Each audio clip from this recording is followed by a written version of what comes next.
अस्सलाम वालेकुम चैंपियंस। आप कैसे हैं? उम्मीद करता हूँ आप सब खैरियत से होंगे और आपकी पढ़ाई झकास जा रही होगी एकदम, और आप अपने मकसद से, अपने मिशन से, अपने पैशन से लगे पड़े होंगे, एकदम चिपके रहे होंगे। ठीक है। और मेरे पास मैसेजेस आए थे और ग्रुप में भी मैसेज करा था किसी ने, और पर्सनली तो हमेशा पूछते रहते हैं कि हाउ टू मैनेज टाइम। ठीक है, हाउ टू स्टडी, आपका टाइम टेबल क्या होना चाहिए, आपको कब कैसे पढ़ना चाहिए। ठीक है, ये मतलब बहुत सारी बातें होती हैं जो फ्रेशर्स के माइंड में मोस्टली ज़्यादा आती हैं, और फिर आप जो है ना जब इम्प्रूवर होते हो तो आपको एक्सपीरियंस हो ही जाता है। तो इसलिए एक डिटेल वीडियो बना लेंगे। और आज हम जो है वो किड्स बायोलॉजी के एमसीक्यू करने वाले हैं। मैं बता दूं किड्स के बारे में ना, कुछ बोलते हैं कि गलत है ये वो।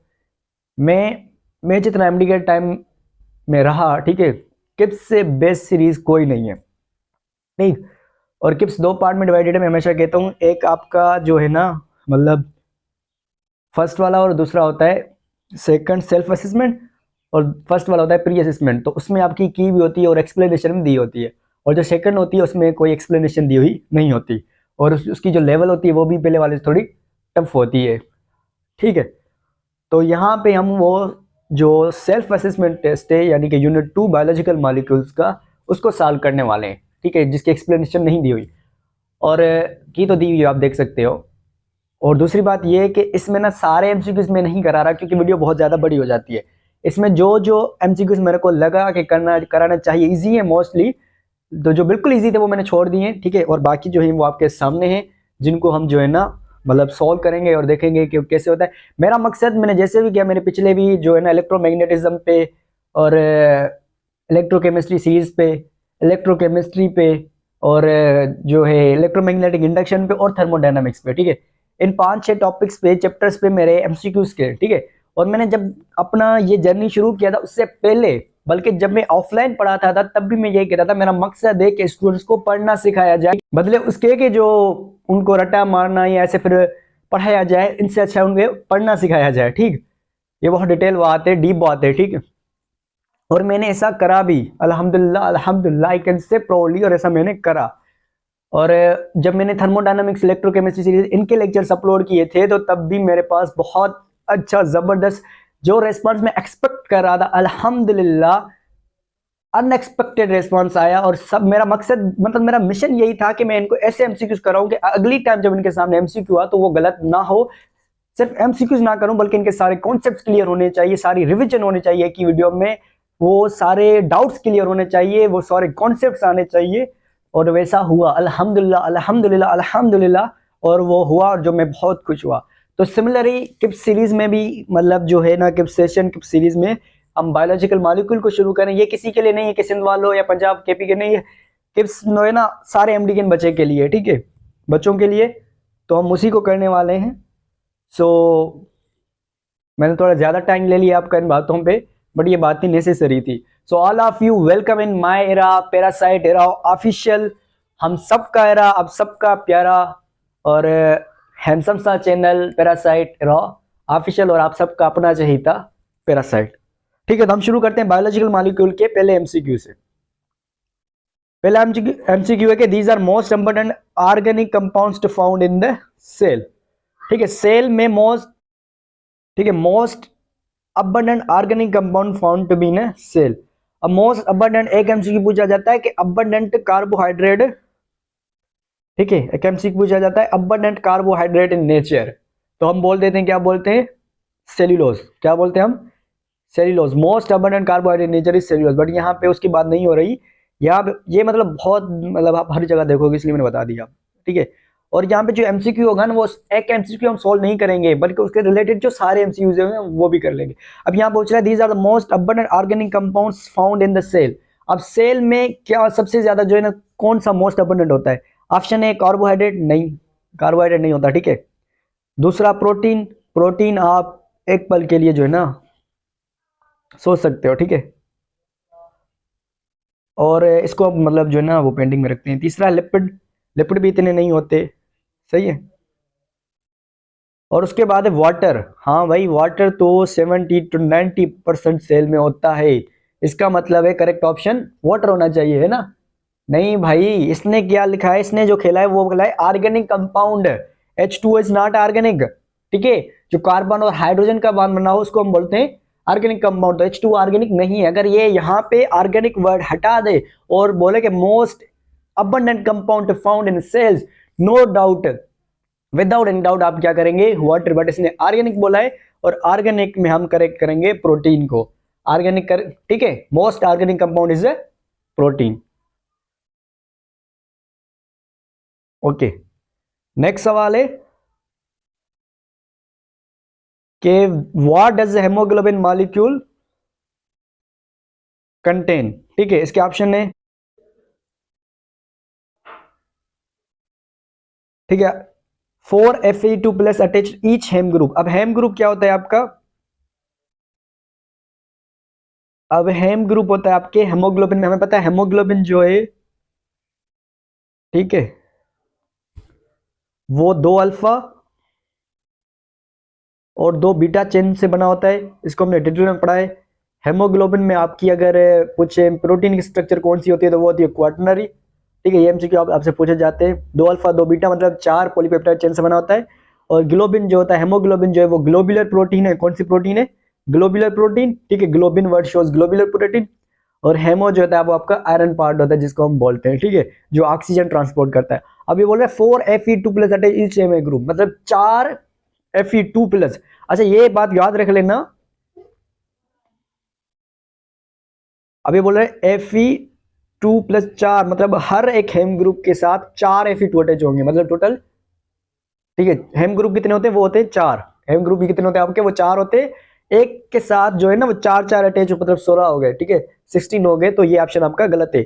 और ये बात याद रखना ना, Fe2 प्लस होता है, मतलब Fe पे जो चार्ज होती है वो ऐसे होती है डबल पॉजिटिव। ऐसा ना हो कहीं किस जगह पे आपको जो है वो जस्ट Fe+ लिख के दे और आप बोलो कि हाँ भाई सही है, नहीं, Fe2+, ठीक है, डबल प्लस। तो ये बातें, ये छोटी छोटी बातें जो आपको जहन में रखनी होती है, और यही छोटी छोटी बातें हम जो है ना गलत करके आते हैं, ठीक है। तो पहला ऑप्शन आपका नहीं होगा, हम इसको मिटा लेते हैं, इतना जो लिख के हम दूसरे ऑप्शन की तरफ जाते हैं। दूसरा ऑप्शन आप पढ़ें, 4 oxygen atom, 4 oxygen molecules attach to each M group. ठीक है, ये बात तो सही है, 4 ऑक्सीजन मॉलिक्यूल तो आपके होते हैं, बट ईच हेम ग्रुप के साथ नहीं होते। टोटल आपके 4 ऑक्सीजन मॉलिक्यूल होते हैं, कितने, टोटल आपके 4 ऑक्सीजन मॉलिक्यूल होते हैं, ईच हेम ग्रुप के साथ नहीं। मैंने बताया 4 हेम ग्रुप है, 4 ईच मतलब 4 4 16 हो जाएंगे। तो ये भी ऑप्शन का आपका गलत है। बोल रहा ना 4 oxygen molecule attach to 4 haem group, तो ये बात सही थी, बट ईच बोल रहा है तो ये भी ऑप्शन आपका गलत है। अच्छा, कहीं कहीं किस क्वेश्चन पे मैंने कहा ना इसकी हम हर एंगल से देखेंगे, कहीं कहीं पूछ लेता है कि देयर आर 8 ऑक्सीजन एटम्स, ठीक है ना, हेमोग्लोबिन, तो उस पे बच्चे गलत करके आते हैं। भाई ये सही है, इसने क्या बोला, ऑक्सीजन एटम्स। और ऑक्सीजन मॉलिक्यूल आप कैसे लिखते हो, ये एक ऑक्सीजन मॉलिक्यूल है ना, एक ऑक्सीजन मॉलिक्यूल, ये O2, तो इसके 4 है, तो इसको करोगे कितना आएगा, 8 ऑक्सीजन एटम्स। एक ऑक्सीजन मॉलिक्यूल में 2 एटम होते हैं, तो 4 में 8 एटम बनेंगे आपके। तो वहां पे आपको देखना होता है कि एटम यूज कर रहा है कि मॉलिक्यूल यूज कर रहा है, मतलब सेकंड ऑप्शन भी आपका गलत है, क्योंकि ईच हेम ग्रुप के साथ नहीं होते। थर्ड है 4 polypeptide chains with 4 attached haem group. ठीक है, अब इसने यहाँ पे लिखा है ना 4 अटैच्ड हेम ग्रुप, अब यहाँ पे इसने ये ना फिर से खेल गया, ठीक है। 4 पॉलीपेप्टाइड चेन्स तो होती हैं, लेकिन चारों के साथ नहीं होती, मतलब जो है ना चारों के साथ अलग अलग होती हैं। चारों के साथ मतलब ऐसे नहीं होगा कि 4 हेम ग्रुप के साथ 4 पॉलीपेप्टाइड चेन, ऐसे नहीं। एक हेम ग्रुप के साथ 4, दूसरे हेम ग्रुप के साथ 4, ऐसे होगा, ठीक है। तो आप डी ऑप्शन नहीं है, 4 polypeptide chains are attached with each attached haem group, यहाँ पे ये बात सही है। 4 पॉलीपेप्टाइड चेन हर हेम ग्रुप के साथ अलग अटैच होती है, तो option B, option D is right. ठीक है, इसको मिटा देते हैं। देखो मैं बारीकी से करा रहा हूँ सिर्फ इसलिए कि आपकी सारी रिवीजन, आपके सारे कॉन्सेप्ट और हर एंगल से जो एमसीक्यू पूछता है, जो गलतियां हम करते हैं वो आप ना करें, ठीक है। तो इसका ऑप्शन डी इज राइट। और ऑप्शन 3 में all of the following elements are present in all carbohydrates except, ये तो इसी आप कर लोगे, ठीक है। तो कार्बन भी होता है, ऑक्सीजन भी होता है ना, हाइड्रोजन भी होता है, नाइट्रोजन भी होता है ना, नहीं होता ऐसा भाई। फार्मूला क्या होता है, CnH2nOn, ठीक है, मतलब आपका कार्बन होता है, हाइड्रोजन होता है और ऑक्सीजन होता है। अगर कुछ नहीं होता तो वो आपका nitrogen, D option is right, except पूछ रहा था, ठीक। यार इसकी रिकॉर्डिंग लिमिट है ना, मैंने पहले भी बताया हुआ है, तो थोड़ा जल्दी करते हैं, रिकॉर्डिंग खत्म करने वाले 3 MCQ करें, खैर वो तो फिर दोबारा से शुरू कर लेंगे हम। ओके, थर्ड है which term most probably describe catalyse collagen and haemoglobin. ठीक है, अब कौन सा टर्म डिस्क्राइब करता है इन तीनों को? नीचे जो है ना ऑप्शंस दिए हुए हैं, ए ऑप्शन है एंजाइम, ठीक है, बी ऑप्शन है फाइब्रस प्रोटीन, सी ऑप्शन है ग्लोबुलर प्रोटीन और डी ऑप्शन है आपका पॉलीपेप्टाइड। अब कैटालाइज, इसके पीछे ए सी लगा हुआ है, मैंने आपको बताया ये एंजाइम है। ठीक है, तो पहले ऑप्शन की तरफ जाएं तो हम, और दूसरा कोलेजन और तीसरा जो है हेमोग्लोबिन, बट ये दोनों एंजाइम नहीं है, तो मतलब आपका ए ऑप्शन नहीं होगा। अच्छा, कोलेजन और हेमोग्लोबिन दोनों प्रोटीन है, आपको पता है। ठीक है, और कोलेजन जो है प्रोटीन के दो टाइप्स होते हैं, मैंने पढ़ाए थे, फाइब्रस प्रोटीन और ग्लोबुलर प्रोटीन। तो कोलेजन आपका क्या है? Collagen is your fibrous protein. ठीक है, और हेमोग्लोबिन आपकी क्या है? ग्लोबुलर प्रोटीन है। हेमोग्लोबिन क्या है आपकी? ग्लोबुलर प्रोटीन है। ठीक है, और इस फाइब्रस प्रोटीन में आपकी सेकेंडरी स्ट्रक्चर होती है और इसमें टर्शरी और क्वाटनरी होती है। ये सारा पढ़ाया हुआ है डिटेल में। ठीक है, फाइब्रस और ग्लोबुलर प्रोटीन में। तो कोलेजन आपकी फाइब्रस प्रोटीन है और हेमोग्लोबिन ग्लोबुलर प्रोटीन में आपके और कौन से आ जाते हैं? आपके एंजाइम आ जाते हैं, आपका हेमोग्लोबिन आ जाता है, आपके एंटीबॉडीज आ जाती हैं। These all are the globular proteins. और फाइब्रस प्रोटीन में सेकेंडरी स्ट्रक्चर होता है और उसमें क्वाटरनरी, टर्शियरी, और फाइब्रस प्रोटीन में आपकी कौन कौन से प्रोटीन आ जाते हैं उसके लिए मैंने एक शॉर्ट टर्म बनाया था अपने आप को याद करवाने के लिए, दैट इज फेमिक। ठीक है, क्या बनाया था मैंने? फेमिक। एफ से, ठीक है, फिब्रिन, ए से एक्टिन, एम से मायोसिन, सी से कोलेजन और के से keratin. These all are the examples of fibrous protein. और एफ भी आपका जो है ना वो कोलेजन, मतलब सी भी इसमें आता है, फेमिक, FAMCK। ठीक है, ये शॉर्ट फॉर्म में कोलेज फाइब्रस प्रोटीन के एग्जांपल याद करने के लिए। तो चलो हम दूसरे पे दे देते हैं। Second option is the fibrous protein. ठीक है, तो कैटालाइज एंजाइम है। ठीक है, एंजाइम जो होते हैं वो ग्लोबुलर प्रोटीन होते हैं। कोलेजन आपकी फाइब्रस है, लेकिन हेमोग्लोबिन अगेन ग्लोबुलर है, मतलब आपका ये सेकंड ऑप्शन भी नहीं हो सकता। ठीक है, सी इज ग्लोबुलर। कैटालेज और हेमोग्लोबिन दोनों ग्लोबुलर है। ठीक है, बट आपका जो है वो कोलेजन ग्लोबुलर नहीं है। सी ऑप्शन भी आपका गलत, इसको हम बोलते हैं एलिमिनेशन मेथड। बाकी बच्चे आपका D option, that is the polypeptide. जाहिर सी बात है तीनों प्रोटीन है ना। कैटालाइज भी एंजाइम है जिसमें टर्शियरी स्ट्रक्चर होती है प्रोटीन की। हेमोग्लोबिन, कोलेजन, चाहे फाइब्रस, ग्लोबुलर है तो भाई प्रोटीन ही। और प्रोटीन किसका बना होता है? पॉलीपेप्टाइड चेन्स का। तो D option is the right.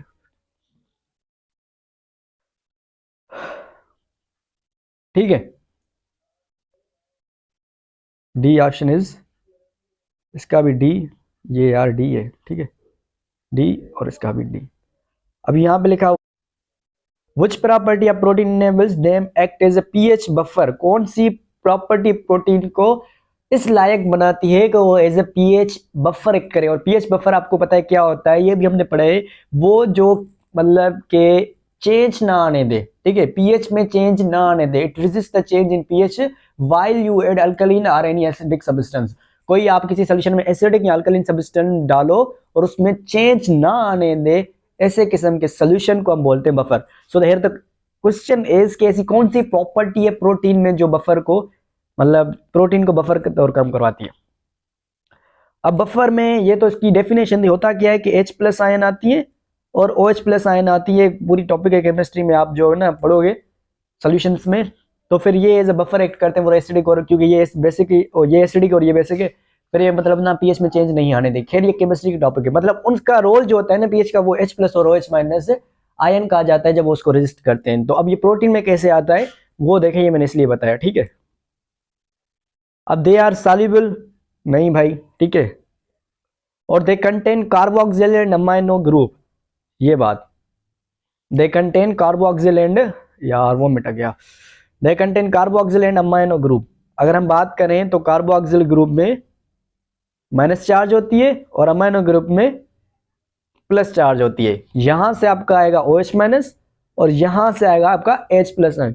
यही दो ग्रुप है जो इसके OH माइनस आयन और H प्लस आयन ने प्रोटीन को इनेबल करते हैं एज ए बफर काम करने के लिए। So B option is the right option. ठीक है, B option is right option. अब ना 7 पे आते हैं।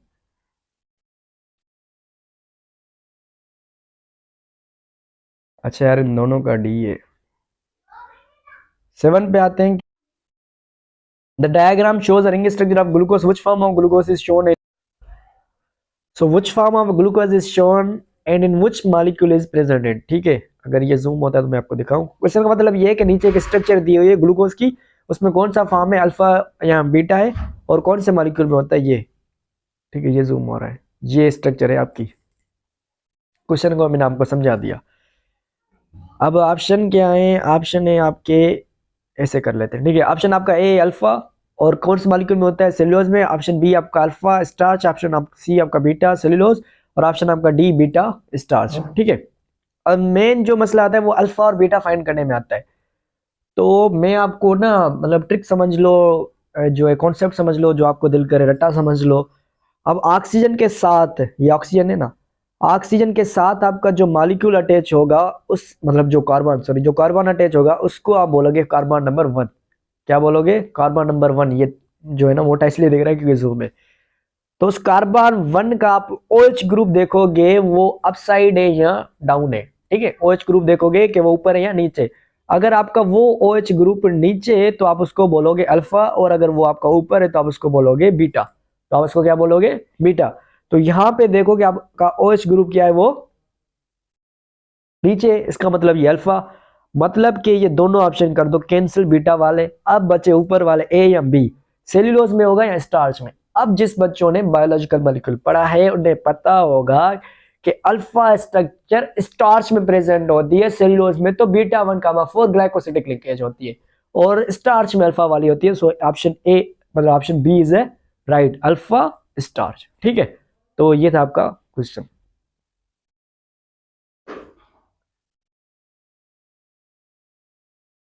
अब ठीक है, ओके। मतलब आपका ये निशान ऊपर चला गया, ये आपका B option is right. B कर लो यार, बी इज राइट, ठीक है।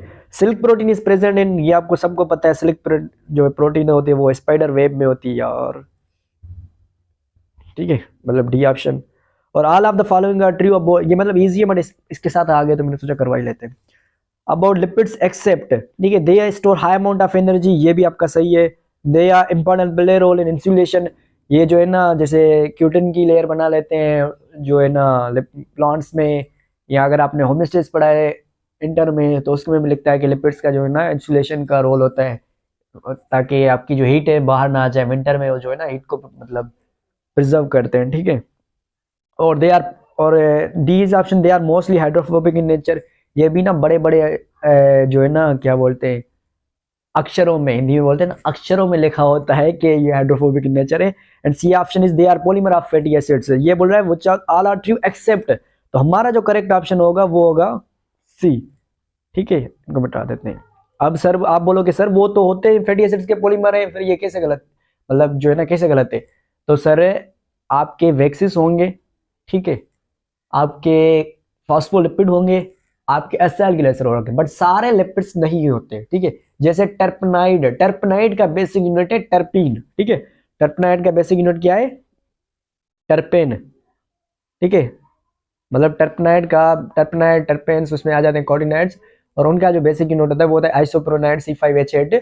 तो वो मतलब फैटी एसिड नहीं है, तो मतलब वो सारों में नहीं होता। C option is right. Cuticle an example of, मैंने अभी अभी आपको बताया क्यूटिकल जो है ना वो वैक्सिस का एग्जांपल होता है। या आप वैक्सिस में देखोगे क्यूटिन बना होता है। क्यूटिकल वो होता है प्लांट्स में जो ट्रांसपिरेशन को रेजिस्ट करता है, ट्रांसपिरेशन नहीं होने देता वाटर को कंजर्व करने के लिए, ठीक है। ओके, मैंने कहा ना बीच बीच में छोड़े हुए जो मुश्किल थे वो करवा रहे हैं। Which of the following are single ringed structure, ठीक है। तो आपको पता है जो adenine, cytosine, guanine, thymine, uracil, ये 5 बेसिस होते हैं जो डीएनए और आरएनए में होते हैं, जिनको 2 पार्ट्स में डिवाइड किया हुआ है। ये मैंने बताया था बहुत डिटेल में, ये भी प्यूरेंस और पिरामिडेंस, ठीक है। आपके जो पिरामिडेन होते हैं वो सिंगल स्ट्रक्चर होते हैं, और प्यूरेंस जो है वो डबल रिंग स्ट्रक्चर होते हैं, ठीक है। तो पिरामिडेन आपके सिंगल स्ट्रक्चर होते हैं और प्यूरान आपके डबल होते हैं, ठीक है। राइटिंग समझ में ना आए तो आवाज पे गौर करना। और जो है आपके पिरामिडल में कौन से आ जाते हैं आपके, उसमें आपके आ जाते हैं साइटोसिन, ठीक है। मार्कर चेंज कर लेते हैं। पिरामिडल में क्या आपके आ जाते हैं साइटोसिन, थायमन और यूरेसिल, ये तीनों जो है आपके सिंगल स्ट्रक्चर है, ठीक है, पिरामिडल में। क्योंकि पिरामिडल सिंगल होता है, प्यूरान में डबल होते हैं, उसमें आपका आता है कौन सा, एडिनाइन और ग्वानिन, ठीक है। तो यहाँ पे पूछ रहा है कि which are the following single structure, मतलब which are the following are, तो साइटोसिन, ठीक है, साइटोसिन आपका सिंगल स्ट्रक्चर होता है, ऑप्शन ए देखते हैं हम, सही है। थायमाइन, थायमाइन भी आपका सिंगल स्ट्रक्चर होता है, सही है। एडिनाइन, बट एडिनाइन आपका नहीं होता, एडिनाइन आपका डबल रिंग स्ट्रक्चर है, तो ये ऑप्शन आपका गलत गया। अब दूसरे में जाते हैं हम, बी में एडिनाइन, ठीक है, एडिनाइन तो आपका जो होता है डबल रिंग स्ट्रक्चर, ये तो मतलब देखते ही गलत हो गया भाई, ठीक है, क्योंकि एडिनाइन आपका डबल रिंग स्ट्रक्चर है। सी में साइटोसाइन, ठीक है, हाँ भाई, साइटोसिन आपका जो होता है सिंगल। ग्वाइनाइन, नहीं भाई, ग्वाइनाइन आपका डबल रिंग स्ट्रक्चर, मतलब ये ऑप्शन बाकी बचे आपका डी, देख लो, साइटोसिन, थायमाइन, यूरेसिल, जो मैंने यहाँ पे लिखा है साइटोसिन, थायमाइन और यूरेसिल, ये तीनों आपके सिंगल रिंग स्ट्रक्चर है, ये ऑप्शन डी। मैं एक ऑप्शन इसलिए करा रहा हूँ ताकि आपके कॉन्सेप्ट और आपको वे आना चाहिए कि एमसीक्यू कैसे अटेम्प्ट करना है, वरना मैं डायरेक्ट बता सकता था कि ये, ठीक है। Okay, a famous sugar found in genetic material, genetic material कौन सा होता है आपका, आरएनए एंड डीएनए, तो उसमें कौन सा फेमस शुगर होता है, शुगर हम बोलते हैं कार्बोहाइड्रेट को, वो कौन सा होता है उसमें, उसमें होता है राइबोज, है ना, राइबोज एंड डीऑक्सी राइबोज, तो ये कौन से होते हैं, पेंटोज शुगर, कौन से होते हैं, pentose, B option is right, ठीक है, इसको मिटाते हैं अब, बी ऑप्शन इज राइट, ठीक है, राइबोज आरएनए में होता है और डीऑक्सी राइबोज डीएनए में होता है, ठीक है, ठीक हो गया जी, और इसका भी करेक्ट ऑप्शन जो है वो हो गया डी, ठीक है, ओके। अब हमारा nitrogen bases of nucleotide in RNA are attached, तो जारी सी बात है भाई, किसके साथ अटैच होते हैं, राइबोज शुगर, मतलब शुगर मॉलिक्यूल के साथ, तो इसमें भी option A is, cross links of double helix DNA are formed by, आपको पता है डीएनए की स्ट्रक्चर ऐसे होती है, ठीक है, तो ये इसकी जो डबल हेलिक्स बनती है वो कैसे बनती है, अगर आपने डीएनए पढ़ा है, पढ़ा अगर क्या मतलब पढ़ा होगा यार, मैंने पढ़ाया हुआ है, तो उसका ऐसे स्ट्रक्चर होती है, अगर यहाँ पे 3 एंड है तो यहाँ पे 5 एंड होता है, और फिर यहाँ पे इस मतलब इस साइड 5 है तो यहाँ पे, अब यहाँ पे 3 आ गया तो यहाँ पे 5 होगा, अब यहाँ पे 5 है तो यहाँ पे 3 आ जाएगा, और यहाँ पे एडिनाइन है तो यहाँ पे थायमाइन आएगा, इसको बोलते हैं हम कॉम्प्लीमेंट्री, मतलब अपोजिट आप ले सकते हो, ठीक है, तो वो कॉम्प्लीमेंट्री नाइट्रोजनस बेसिस की वजह से होता है, इधर एडिनाइन तो इधर थायमाइन, इधर साइटोसाइन तो इधर ग्वाइनाइन, ठीक है, उनके बॉन्ड्स की हम आगे चल के बात करेंगे, उनके भी एमसीक्यूज हैं, तो C option is right. Adenine and guanine are these main nitrogen bases of phospholipid, B option देखो, अब भाई ये नाइट्रोजन बेसिस तो हैं लेकिन फास्फोलिपिड की कहाँ से आए, main nitrogen bases of human, नहीं भाई, मोयन टाइप ऑफ अमाइनो एसिड नहीं है ये है क्या, सिंपल है, बहुत सिंपल एमसीक्यू ये, बट ये ऑप्शन इतने बड़े बड़े हैं ना तो स्टूडेंट्स कंफ्यूज हो जाते हैं। Main nitrogen bases of nucleic acid, अभी तो हम पढ़ रहे हैं एडिनाइन, ग्वाइनाइन, साइटोसिन, थायमाइन, यूरेसिल, तो option A is right.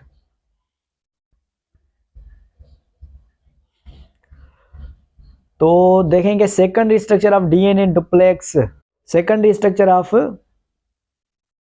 DNA is maintained by, अच्छा प्रोटीन में मैंने आपको बताया था, जब प्रोटीन की बात हो ना तो उसमें प्राइमरी सेकेंडरी टर्शियरी स्ट्रक्चर आ जाते हैं, तो प्राइमरी में आपके पेप्टाइड बांड आ जाते हैं, ठीक है, और सेकेंडरी में आपके जो आते हैं वो हाइड्रोजन बांड्स आते हैं, सेकेंडरी में क्या आते हैं, हाइड्रोजन बांड्स, ये प्रोटीन की बात कर रहा हूँ, यहाँ पे डीएनए की बात है, तो डीएनए की अभी अभी स्ट्रक्चर मैंने बताया, इसको डिटेल में नहीं लिया मैंने, यहाँ पे एडिनाइन तो यहाँ पे, ठीक है, थायमाइन, तो ये जो अटैच होंगे, और यहाँ पे साइटोसाइन तो यहाँ पे ग्वाइनाइन, इनमें डबल बांड होता है, उनमें ट्रिपल बांड होता है, और ये जो बांड होता है वो आपका हाइड्रोजन बांड होता है, मतलब इनकी ये जो डुप्लेक्स स्ट्रक्चर है ना, ये किस की वजह से मेंटेन है, हाइड्रोजन बांड की वजह से, ऑप्शन सी इज राइट। अब 3 एंड ऑफ न्यूक्लिक एसिड है always a free group, like suppose ये 3 एंड है ना, तो यहाँ पे एक हमेशा फ्री ग्रुप होता है, वो कौन सा होता है, ये फेडरल की लाइन है, ये आपको पंजाब में मिलेगा, सिंध में मिलेगा, दैट इज हाइड्रोक्सिल ग्रुप, मतलब OH, मतलब option B is right, 7 MCQ का, ठीक है, चीजें याद भी करनी पड़ती हैं सर। ओके, आगे चलते हैं हम,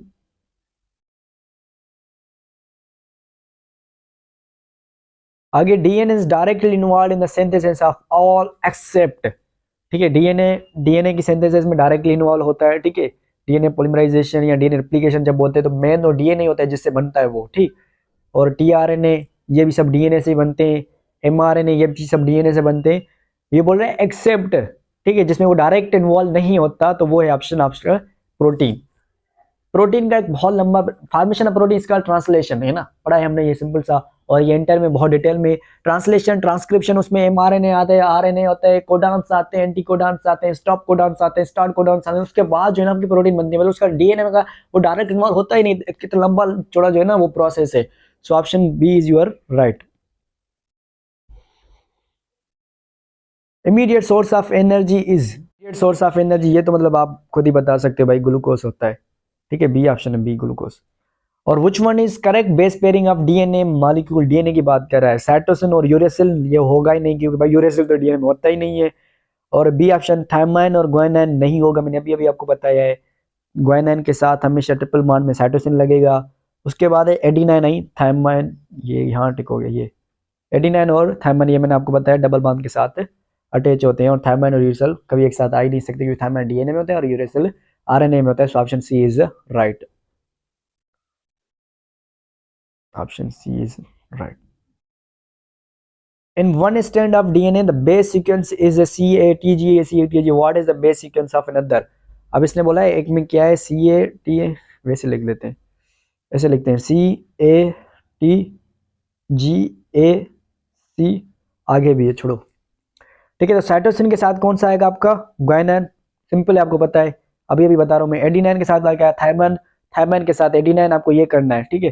ग्वानिन के साथ साइटोसिन, एडिनाइन के साथ थायमाइन, ऐसे आप आगे करते जाएंगे। अब इसके देखिए पहले सी है तो ऑप्शन ए में साइटोसिन गलत है भाई, ग्वानिन आना चाहिए जी, आगे पढ़ना ही नहीं है ना, पहला ही ऑप्शन गलत है कि टाइम वेस्ट क्यों करना। बी ऑप्शन साइटोसिन की जगह ग्वानिन, इतना सही है।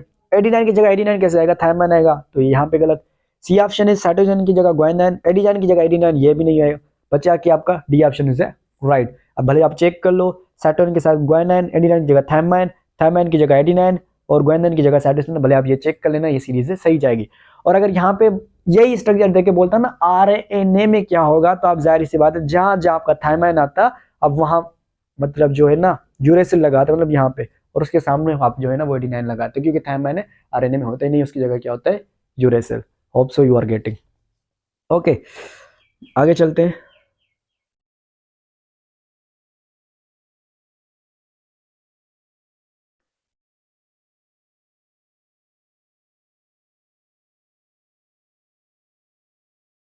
अनसैचुरेटेड फैटी एसिड्स में contain double bond between carbon atoms, जो अनसैचुरेटेड फैटी एसिड्स होते हैं उनको बोलते हैं इसलिए क्योंकि प्रेजेंस ऑफ डबल और ट्रिपल बॉन्ड, और जो डबल बॉन्ड होता है वो कौन से कार्बन तक लगा होता है, वो लगा होता है 6 बॉन्ड 6 पे, ठीक है।